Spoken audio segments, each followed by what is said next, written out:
Hi guys, and welcome back to another video.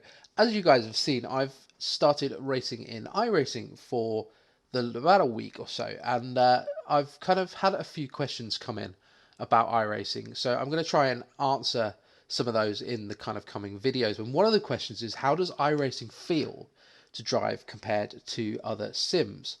So what I'm going to do today is take iRacing and compare it back to back with another sim that I use an awful lot, which is Assetto Corsa. And we shall see how different cars feel in both games. I'm going to take the Mazda MX-5 Cup car, because that's one that is kind of available in both games, and also the Porsche Carrera Super Cup car as well, as again you can get versions of both of those in both games. We're going to go to Oulton Park today and just drive all those cars around the circuit in both games and see how they feel. But before we do that, if you guys are enjoying the content that I'm making, if you like the videos that I make, then of course don't forget to hit the like button down below, and of course hit the subscribe button as well. That massively helps me out at the moment. And of course hit the bell notification as well.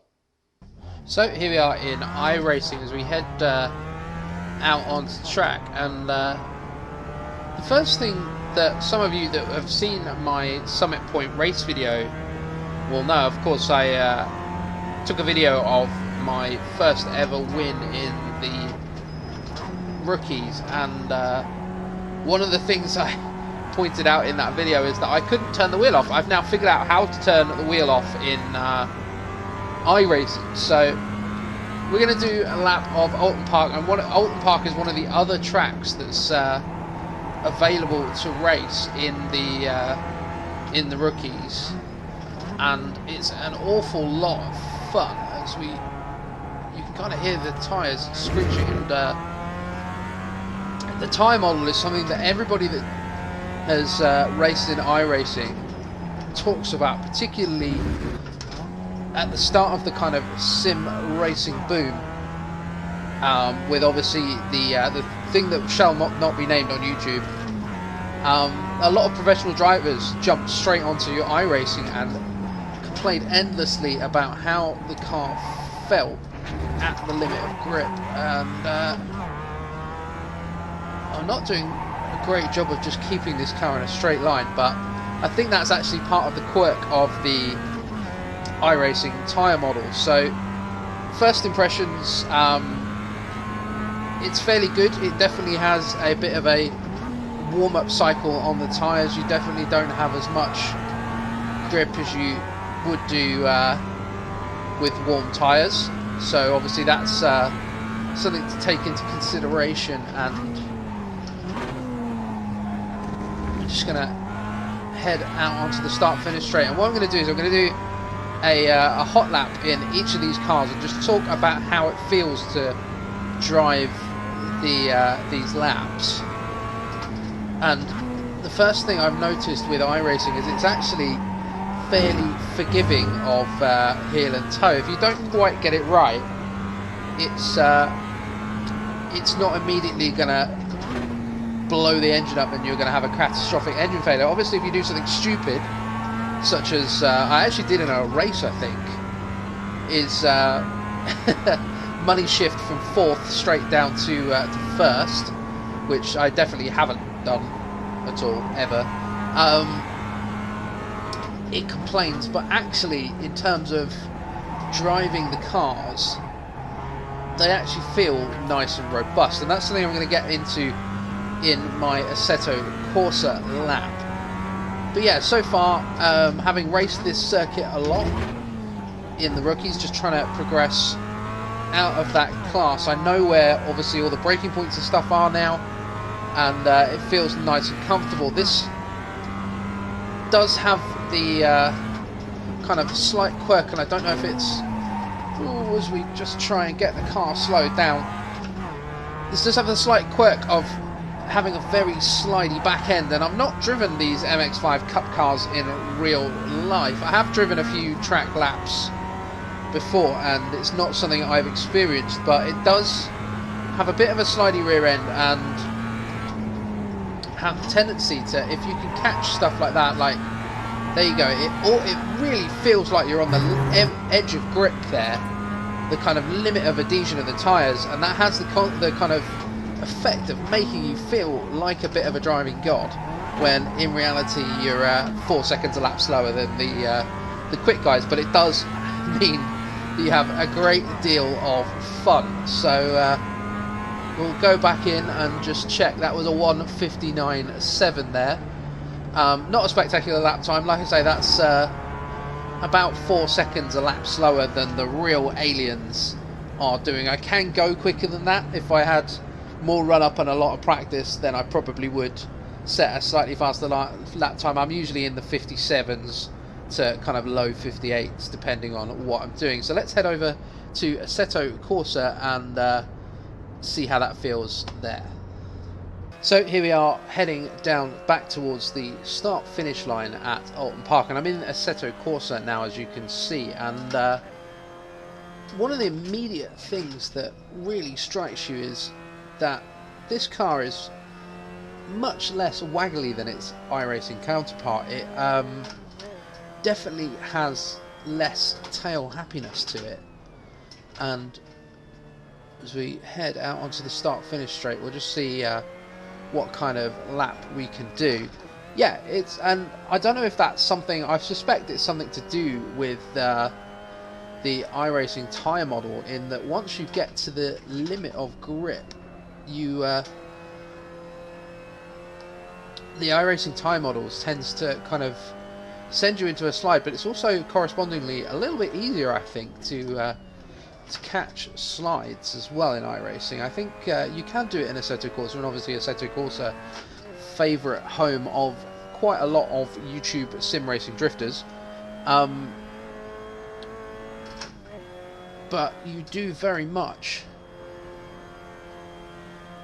have to work a lot harder, and it almost, I always say that Assetto Corsa reacts like a real car, and I think that's to a certain degree true. And I wonder actually if it's slightly a kind of, not a flaw, but definitely a quirk of iRacing, that it kind of makes you feel a bit more like an accomplished driver early on, and obviously it rewards you if you drive quickly, and that's something I'm going to get onto in a second. It rewards you if you're able to drive quickly and drive kind of in a way that would be quick in a real car, but it's also a little bit more accessible in my opinion. And obviously, as you see, AC seems to punish you more for dodgy downshifts, dodgy heel and towing, and it does. I mean, I'm alright at it now, but it does happen occasionally where you just get a shift wrong or something along those lines, and it just, AC seems to let you know. And I don't know if it's literally just a case of AC is letting me know that I'm doing something wrong, or whether iRacing just doesn't. iRacing obviously doesn't tell you if you get damaged what's wrong with the car. You're just kind of left to figure it out, which is a bit of a weird thing when in the last breath I just said that iRacing was a little bit more accessible, but I think that's just different quirks of the game. And that was a 1:59.60, an almost identical time. I think there was a tenth of a second in it between the two cars. So if you put those laps side by side, what you'll probably notice is that the iRacing lap looks an awful lot more ragged. It definitely, the MX-5 in iRacing is much more tail happy. So let's move on to something with a little bit more power and see how we get on. So here we are in the Porsche 911 GT3 Cup car. This isn't free content on iRacing, but it's bloody good fun, and it's really friggin' loud in my headphones right now, so I apologise if I'm shouting. But one of the things that I wanted to kind of point out with this car is you can really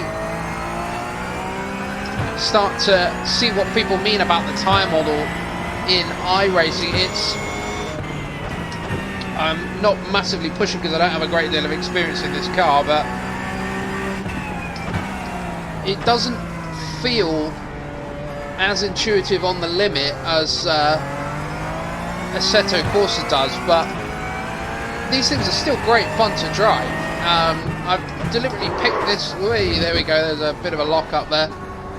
Deliberately picked this car because there's no traction control and no ABS, so it's literally you and the car, and nothing to get in the way. Obviously, I'm driving on a direct drive wheel, so I'm kind of, you can really feel the kind of grain of the road as you go around this track, and you can feel the kind of surface changes, and it's a bit of an odd sensation. Up until that point, I hadn't noticed with my older kind of gear-driven or belt-driven wheels just how much detail I was losing, and it's amazing to me that iRacing has this kind of feel of the kind of granularity of the road.